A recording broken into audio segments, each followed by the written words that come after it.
Hello, everyone. It's Shane Conto, your Wasteland reviewer, and welcome to the Streaming Wasteland here on the SPM Crew Podcasting Network. And this is my weekly show where each Friday I take three streaming services, pick one previously released film off of each of them, and hopefully by the end of this episode, you have a nice full weekend of films to go check out. And it's Valentine's Day, so I figured I'd make this a bit of a romance themed episode. So we have some interesting different kinds of romances across the history of cinema. And we're going to be focusing on Amazon Prime Video, Paramount Plus, and Max. So let's take things back to 1959. On Prime Video, you can check out Billy Wilder's classic farce rom-com gangster movie, Some Like It Hot, starring Jack Lemmon and Tony Curtis as two band members, two musicians who witness a mob hit, St. Valentine's Day Massacre, there you go, and wind up hopping on a train and joining an all-female band disguised as women. And of course, one of them has to fall in love with the beautiful Sugarcane, played by the endlessly seductive and charming Marilyn Monroe. And this film is one of the all-time great comedies, and having somebody like Billy Wilder writing the script behind the camera just makes this so much more impressive. He was one of the greatest filmmakers of all time and wrote some of the most daring and sharp and fantastic, noirs and comedies. And he was able to find so much depth in his stories. And this film in particular is such a fun film. It starts in some crazy places with this whole mob element, but you find that both Curtis and Lemon's characters, Joe and Jerry, aka Josephine and Daphne, have to figure out what they really want out of life through the guise of playing these women. And you do have Curtis falling in love with Monroe. You do have Lemon capturing the attentions of Osgood Fielding III, this very rich man who has quite a thing for him. And even all the way up until the end when he finds out that he's a man, nobody's perfect. And this film is endlessly quotable. It is so charming. It is so funny. And it's a wonderful farce, a wonderful comedy that just captures great humor, great acting, and a wild premise that has so much potential for laughs and thrills. And Wilder's able to balance all those being a, noir director and then a great comedic director and really finding that emotional weight to go along with it. There's an extremely charismatic cast of Lemon and Curtis and Monroe. You have some great Italian mobster names like Spats Colombo. And this film just has about everything. It is endlessly charming, iconic, and there's a reason why this is one of the greatest comedies of all time and has stood the test of time and really just captures that beauty and energy in it. Heading over to Paramount Plus, not so far back into the future, but still, ooh, you know, 36 years ago, and that is 1989's When Harry Met Sally. And this is from director Rob Reiner, starring Billy Crystal as Harry, Meg Ryan as Sally. They have their pals, played by Carrie Fisher and Bruno Kirby.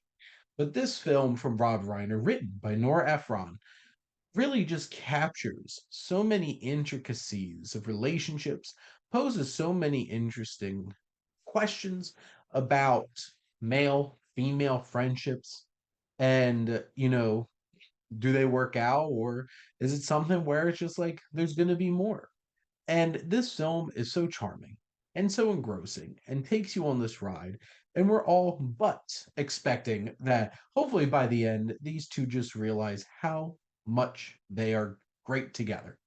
And Crystal and Ryan have such an interesting chemistry together, two people you probably wouldn't expect to be falling for each other, maybe specifically Meg Ryan falling for Billy Crystal, but they just have this dynamic, this charm, whether it was from the very beginning where they go on this unexpected road trip and get to know each other, or years later when they find each other back in each other's lives, and the evolution of their relationship is so engrossing, so much fun, and has plenty of depth.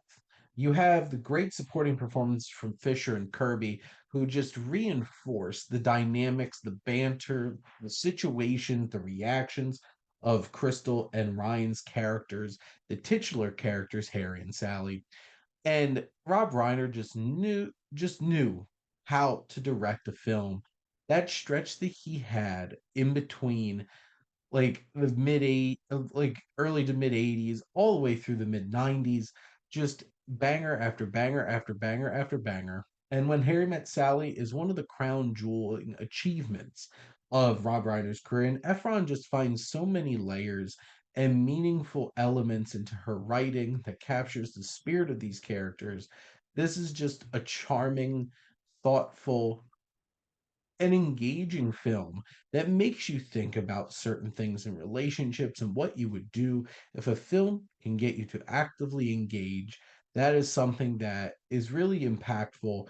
And this film really has so much charm, so much energy, and so much going for it that it's hard not to be like, you gotta go check this one out for sure. And also, this is a fantastic choice for Valentine's Day. But last but not least, we're heading over to Max, and we're really turning the clock back now, almost 100 years, all the way back to 1931, and that is Charlie Chaplin's City Lights. And this film, with the aid of a wealthy, erratic tippler, a dewy eyed tramp who has fallen in love with a sightless flower girl, accumulates money to be able to help her medically.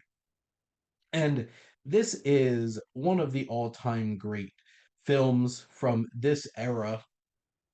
And Chaplin, this is one of his crown jewel films for sure. Obviously, playing the iconic tramp, just capturing that energy.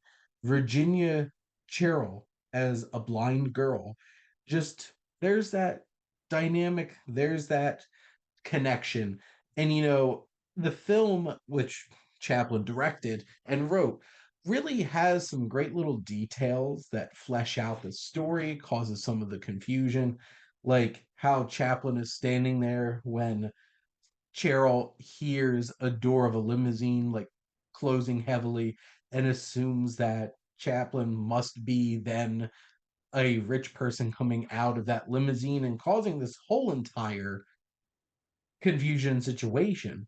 But Chaplin, being the tramp that he is, certainly has a suit on. Not exactly a nice one. But this film is able to capture so many wonderful moments. There is some tender, sweet, authentic romance. There's a whole entire boxing sequence in this film that is top tier physical comedy. Few scenes can possibly top it. It is absolutely delightful, fun, and engaging.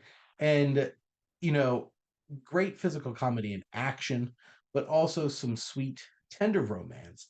This film really captures so much energy, so much personality that Chaplin's able to inject into it through his just endless energy and complete and wild banter of this character. And this film has so many iconic moments. You've seen Chaplin dress as a boxer before, probably, and that's all because of this movie. This film is that case of mistaken identity done well. And it's charming to see this film still getting attention almost 100 years later. And I'm glad that I'm here to be able to recommend it to you, sitting there on Max, along with a lot of other Chaplin films and a lot of classic cinema, because Max, just has all kinds of the classics. So make sure to continue to keep digging and enjoying them from there. But those are my recommendations and thoughts here on the Streaming Wasteland for this week. Make sure to like, comment, and share. What are your go-to romance films and for Valentine's Day films for you to check out to really set the mood and get you, being able to spend some quality time with yourself or with a partner? And make sure to follow or subscribe wherever you listen to your podcast. Make The SPDM Crew Podcasting Network has so many great shows from a wide range of different people. We're ever expanding, so make sure to check out all the great content we have. And if you like our logo, go check out HiFlyer Creative for all your digital marketing needs. But most importantly, thank you, as always, for supporting the Streaming Wasteland here on the SPDM Crew Podcasting Network.